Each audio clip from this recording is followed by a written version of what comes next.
Well, former U.S. Deputy Assistant Secretary of Defense for Middle East Policy, General Mark Kimmit, is joining us from Washington, D.C. Thank you again, General.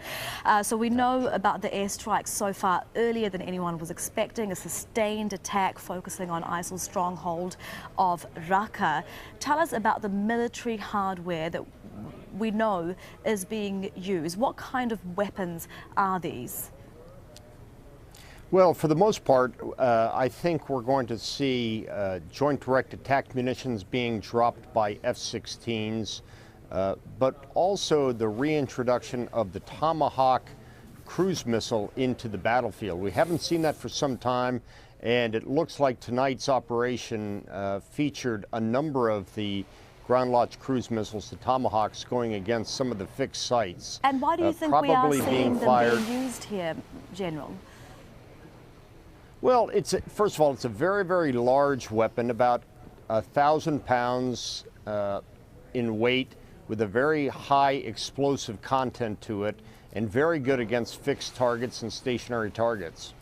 And of course, it has the added advantage of it doesn't require either an airplane to guide it in or a drone to guide it in.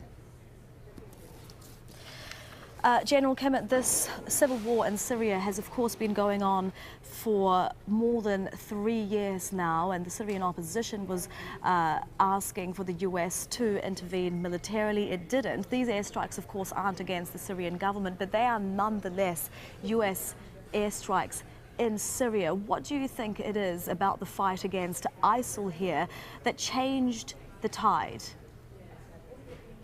Well, it's a combination of events. Number one, the large offensive into Iraq that started in June 10th, which put, quite frankly, Baghdad at risk. The success of the offensive down the Euphrates and the Tigris Valley up to the gates of Baghdad made it very clear that a significant ally of the United States, Iraq, was in peril. Second, sadly, it came very much to head with the beheading of the American journalists. That level of shock and outrage that was provoked by those killings in many ways spurred the president to make this decision.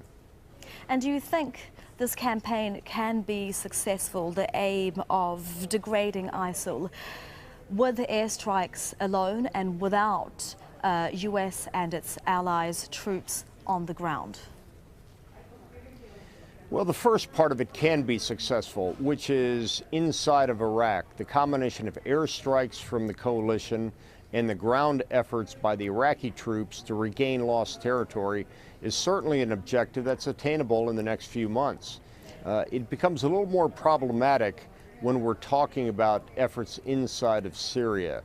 The U.S. aim is, at this point, to arm and equip the moderate Syrian rebel groups so they can not only destroy Daesh, but also the Syrian government as well.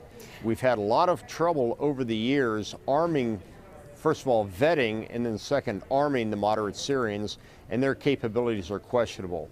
But in the near term, regaining the lost territory inside of Iraq through this air-ground combination is capability. And if ISIL will be degraded in Syria, does the US know who these moderate Syrian rebels are, and are they in a position to take ISIL's place, or will their demise ultimately strengthen Assad's position? Is there a moderate Syrian force on the ground that can take ISIL's place? Well, of course, that's been the million-dollar question. That's been some of the reluctance demonstrated by Chairman Dempsey over the past couple of years. It is not as black and white and clear-cut as some would make it out to be. Even the moderate rebels, even the moderate opponents of the Assad regime, come with a certain amount of baggage to them as well. And of course, there's the fundamental question: if the rebels do take over inside of Syria and displace the Assad regime, have we just created another Libya situation? So that's why this has a long way to go. There's still a lot of questions that need to be answered in the president's strategy. And tonight is, as was said by an earlier contributor of yours, frankly, only the beginning to the beginning.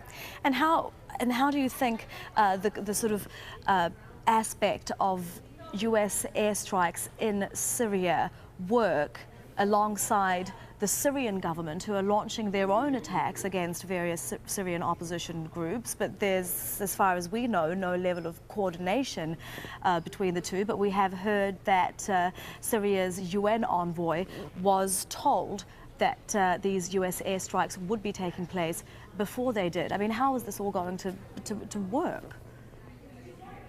Well, the major concern of the United States, of course, would be that in the prosecution of this air campaign, that either Syrian jet fighters or Syrian air defense systems would be shooting at the coalition airplanes. And it might widely escalate the conflict to beyond what the initial goals are. The initial goals are right now focused upon ISIL. And in the short term, that benefits, frankly, the Assad regime. In the long term, though, I think there still needs to be some reckoning with Assad that is separate from and a second phase to what we're seeing in Syria now. General Mark Kimmit, we thank you very much for your time and your analysis, joining us from Washington, D.C. there.